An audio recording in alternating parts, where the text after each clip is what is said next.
Welcome to Reboot Franchise Episode 5, and we continue to try and figure things out. Now, I don't mind, as I've said before, and probably I'm saying too much, just trying to, overcompensate. I don't mind losing games, but we're not losing them really with finding anything out about ourselves. We're just losing games, and that's it, full stop. So we're continuing to make changes to try and figure something out, because if we happen to not be able to draft any good players in the first year, we're going to be stuck with mostly the same team anyway. So we've got to figure something out with these guys, because we can't go 2 years in a row losing a bunch of games. So what we're doing this time is we're still moving the wide receivers around. I still haven't found a guy I'm happy with as the number one guy. Now, Jakeem Grant wasn't bad, but I think he's also very well suited to the slot position. So this time we're giving Chad Hanson a go. Now, Chad Hanson, mostly I like because he has the name and the look of a guy who's running for senator, but maybe he'll be able to get the job done there at wide receiver number one. We'll then also take a look at Keenan Reynolds after that as well, maybe, to see how he does there. Seth DeValve taking over at tight end.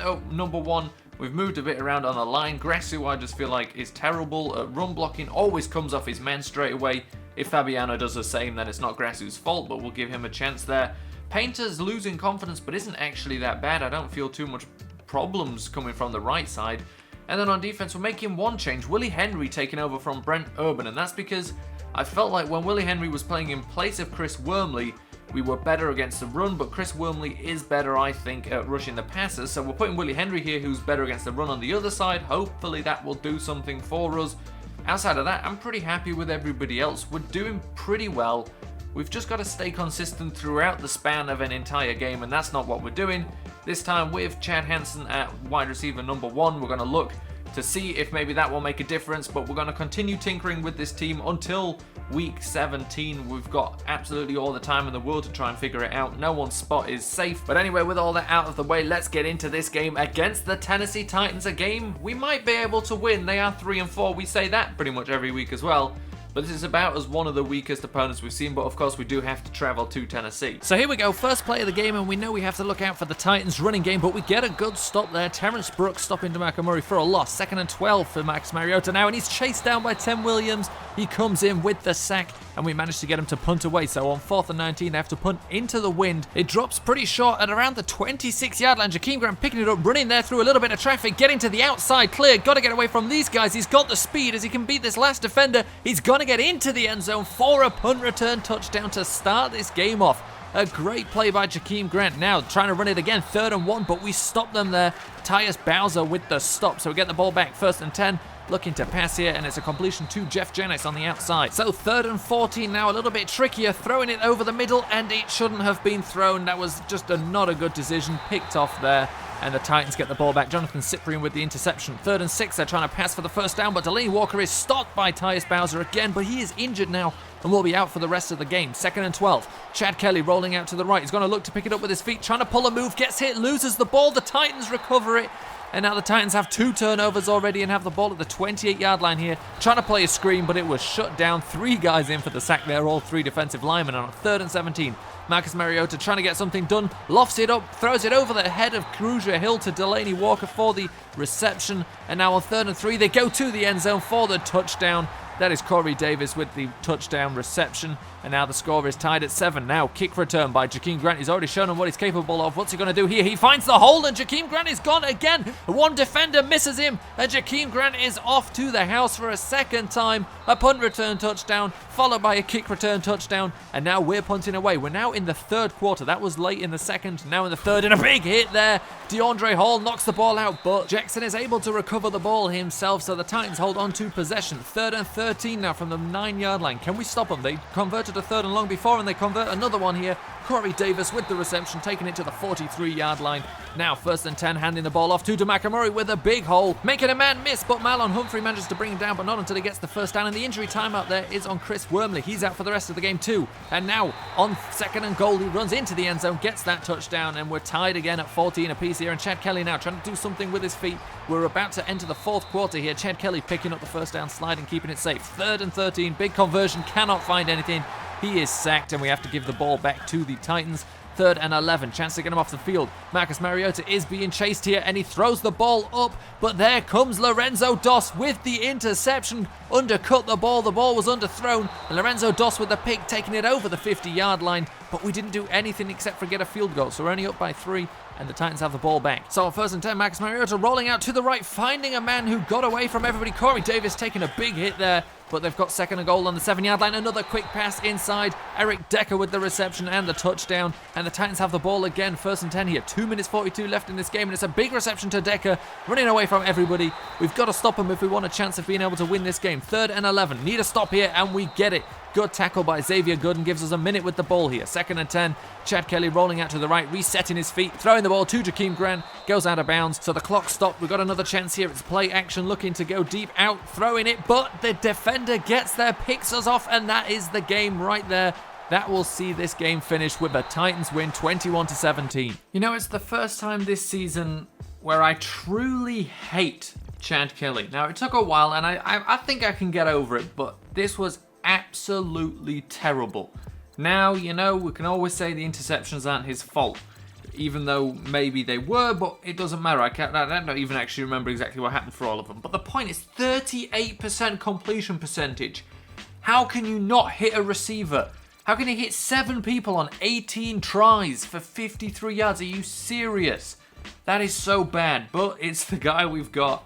And I'm sure I'll be over it by the end of the game. It is the end of the game by the time we get back in. It's just, I thought this game kind of did go well. Well, no, it didn't. To be honest, did it? We've got 17 points, but we scored 3 as an offense. That was it. It was all Jakeem Grant today. I mean, Wendell Smallwood, call him the unluckiest back in the NFL. Maybe he's not, good enough. I don't know. But 13 attempts for 32 yards. It was a lot more blocking than it was Wendell Smallwood. And then receiving 3 for 5. This is so pathetic. I mean, Jakeem Grant again with the longest reception of the day. It was all him today. It was all Jakeem Grant. The defense, tried their hardest. Grugier Hill had to come in later, made 9 tackles. Xavier Gooden, 8. Terrence Brooks, 8. But that doesn't really matter. 2 sacks for Tim Williams. That's pretty good. Willie Henry and Chris Wormley sharing a half a sack. And Chris Wormley is injured now. We'll have to see if that's long-term. Lorenzo Doss with an interception, which is nice. I don't think we had a forced fumble, did we? No, we did have one. DeAndre Hall, of course, on that punt. But we didn't manage to recover it, which is a shame. May have turned the game around, but to be fair, we couldn't do anything on offense. Again, we've got to keep looking at things and, moving people around because this still doesn't work. So we've got ourselves one new injury. Let's take a look at our players regressed. It's Wendell Smallwood because he has bad average per carry. Let's take a look. Of course, Tyus Bowser, he's gone. Oh my goodness, he is gone. Out 15 weeks, rookie season is over. At least he had a decent time, before he was injured. Let's take a look at what he ended up doing. It wasn't bad, I'll tell you that much. I bet he had some good sacks and 10 sacks he managed to get, and then 43 tackles before going on injured reserve. He will have to go on injured reserve. I don't know who will pick up to, replace him, but we've now got, I think, 4 linebackers, and obviously that's not enough depth. No, we've got 4 linebackers, I think. So we're going to need, obviously, a little bit of help there. Let's advance the week. It's our bye week, so it's a good time to bring someone onto the team and, get them up to speed. Big news in the bye week. We had to go and get an outside linebacker, but at the same time, we also had another guy we could put on IR, Nico Saragusa, and I never wanted to at any point because I didn't see the point. And then I thought, as I was looking anyway, I thought, I'll take a quick look at the running backs. Who's there? Because yes, it's not the fault of Wendell Smallwood, but if we were to find somebody, and you've seen him now, if we were to find somebody who's, got a little bit more speed, that's a little bit slipperier, that can do everything a little bit quicker, maybe that offensive line doesn't matter as much. And we now know that Tarik Cohen is a very good back and that he can get a lot of stuff done. And he's right there at the right overall, the same one as Wendell Smallwood, and we've brought him onto the team. Now, Wendell Smallwood is still a power back and would still be that option for us. But Tarik Cohen may bring something to this team. We were looking at guys anyway. We thought, why not bring him in?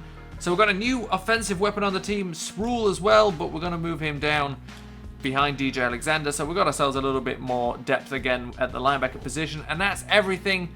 Now, we did accidentally advance the week without scouting players, so we did lose half of our points, but, we'll make up for that with some excellent scouting from this point on. Really starting to look at this quarterback position. I'm going to give him one more game. We're going to give him one more game. If the accuracy doesn't improve, it's not about the interceptions, it's the accuracy. If that doesn't improve, we're going to maybe have to look at our second string guy, because guys are open sometimes and they're just being missed. However, we're also going to look at the wide receiver position. Chad Hanson didn't get much done in this first opportunity, but we will give him another one because not much was done at all in his first opportunity. So we've got some college players to scout, and then the bye week will be done. So here we are, week 11, time to face off against the Packers, who are only 5-4. That's a pretty bad record for them. I'm going to stop saying I think we've got a chance this week, because let's face it, we don't have a chance. However, we've got some stuff to look at. That's basically this season. Let's take a look at these guys and see who's good. We've had a bye week to get Tarik Cohen up to speed. We've had the bye week to get, our backup outside linebacker up to speed, so that doesn't really matter. Tarik Cohen's not going to start for us. It is going to be Wendell Smallwood, but he will get a chance very early on. And I'm interested to see what he can do for our team. Can he make a difference? He is a kind of all-round back. Obviously, he's not a power back, but I think he'll still do all right going straight up the middle because he is very elusive, very slippery. Let's just take a look here. We might be able to get something done, and I don't mean win. I mean, we might be able to, just get something positive going at the very least. Get a look at some players that we want to keep throughout the rest of the season. Here we are, Baltimore Ravens, Green Bay Packers. It's a big game. Is it one that we will be able to win? I don't think so. The Green Bay Packers, of course, are a very strong team, and on 1st and 10, it's a completion straight to Jordy Nelson. And they get the first down there. We're going to have to look out for that connection. 1st and 10 again. And this time Aaron Rodgers tried the play action, but we didn't bite on it. DJ Alexander getting a sack, and they had to punt the ball away to us. And we try and run here on our first play, but Wendell Smallwood cannot find a space. 2nd and 20 after a holding penalty. Chad Kelly looking for the ex-Packer, Jeff Janis, and he finds him for the first down. It's a nice pick up there. 3rd and 3 now. We've got to try and convert to keep this drive going. It's a pass towards Jakeem Grant, who doesn't take the ball with him. He was already turning upfield, and he left the ball behind. 3rd and 1 though. It's a nice stop there by DJ Alexander. Another punt away by the Packers. Defense starting to pick it up a little bit here, and now we see the new man Cohen on the field, and he picks up a first down. And 3rd and 10, we're motioning TJ Logan out, got him on a streak, and nobody followed him. His linebacker is far away from him. We get him straight away. Chad Kelly saw it. TJ Logan is beyond open. Easy pass, easy completion, easy touchdown. He can absolutely stroll into the end zone. So we lead the game right now, 7-0. And the Packers are obviously going to be looking to fight back. And there's the completion to Jordy Nelson. Aaron Rodgers, Jordy Nelson. It's a combination as old as time. 1st and 10. And they're going for a play action here. There's no pressure coming. The coverage is all right, but it won't hold forever. And there's the space again to Jordy Nelson. Getting around everybody just with a bunch of moves. And he's into the end zone, and he'll tie this game up. Jordy Nelson just running around everybody for a 42-yard touchdown. The Packers have the ball back again. Rolling out again, and it's another completion there to Randall Cobb, and this time he's just sprinting away from everybody. Marlon Humphrey might be able to catch him. Jalen Merrick is trying, but they don't get to him in time. He gets the touchdown. A big touchdown there. We should have never given that away. So the Packers kick off to Jakeem Grant. We saw him last week. He is capable of magic here. Can he do anything on this kick return? He's got himself a hole, but the hole closed very quickly. And a flag came in anyway. So we've got the ball 1st and 10 at the 26-yard line. Lofted pass there. Chad Hanson manages to bring that one in. A nice reception. That drive resulted in a field goal. Packers get the ball back, and Ty Montgomery spinning out of contact, getting away from one defender, but Terrence Brooks cannot catch him. Terrence Brooks is too slow. Nobody else is in the area, and Ty Montgomery for a big run again. We keep giving up big plays. 3rd and 11, and nice completion to Jakeem Grant in some very tight traffic. 3rd and 2 now for Chad Kelly. Throwing to the man, Chad Hanson, running off that contact, getting tackled at the 20-yard line. 3rd and 10 again, looking to pass, and it's a quick pass, and it went nowhere near the intended target. It went closer to the guy he probably should have thrown to, in all fairness. But on 1st and 10, again, going with Cohen, picking up a nice run there. Cohen can run. Cohen can catch on a 3rd and 10, throwing one deep for Cohen, and there is the catch. That's exactly what he can do. Just like TJ Logan, beats his man on the outside, gets in for a receiving touchdown. That's a nice debut there for him. And now the Packers back with the ball, and it's a completion to Devontae Adams in tight coverage, but he makes the catch. 1st and goal on the 3. Ty Montgomery just driving through Willie Henry there for the touchdown. The score now 28-17, and Aaron Rodgers back on the ball, completing passes for first downs. We are struggling right now. 2nd and 8. It's a nice blitz though coming in. There was Xavier Gooden with the sack. 2nd and 10. Aaron Rodgers under some pressure again, but he gets rid of the ball. Absolutely trucked out of his life there. Marlon Humphrey not able to stop him. Eric Murray just didn't get him either. Tried to strip the ball out and wasn't near him. And then 3rd and 7, we got to get something going here. Jakeem Grant with a nice reception over the top, but we're down 17-35. Not really standing a chance. Play action here. Completion again over the middle to Jeff Janis. Gets hit but holds on to the ball, so it's not a problem. On 1st and goal, look at that. Cohen has a receiving touchdown and a rushing touchdown on his debut for this team. It's looking good right now. 2nd and 10, completion. No, it's not a completion to Jeff Janis. Good coverage.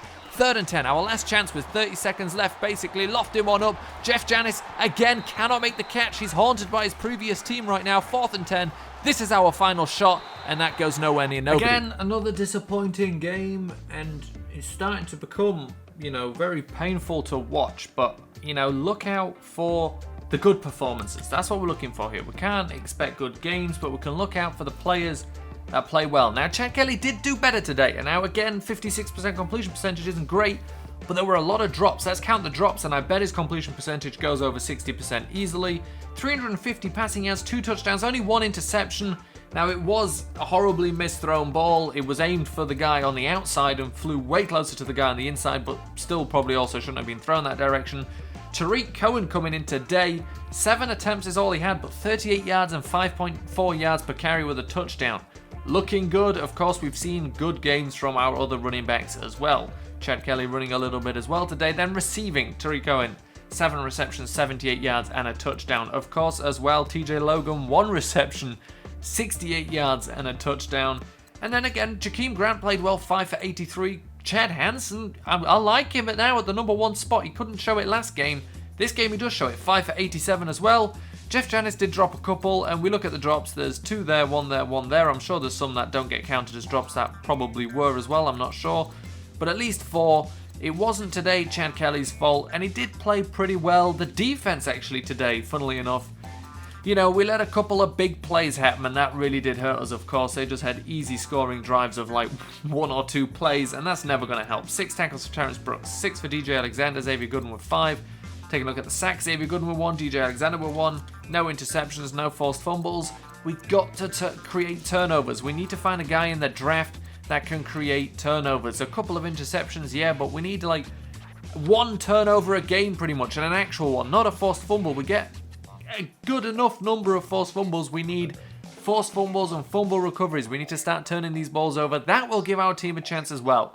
If we think back to the Fire Sale franchise, that team was led by the defense. The defense shut opponents down. They couldn't do anything against us, and it gave our offense enough chances, even if they were a little bit splitter-splatter. Give them enough chances to actually get something done. We need to rally behind the defense. The defense needs to, start actually pulling its weight. Everybody needs to start pulling their weight, but, we know what the team needs to look like, and, well, it doesn't look like that right now.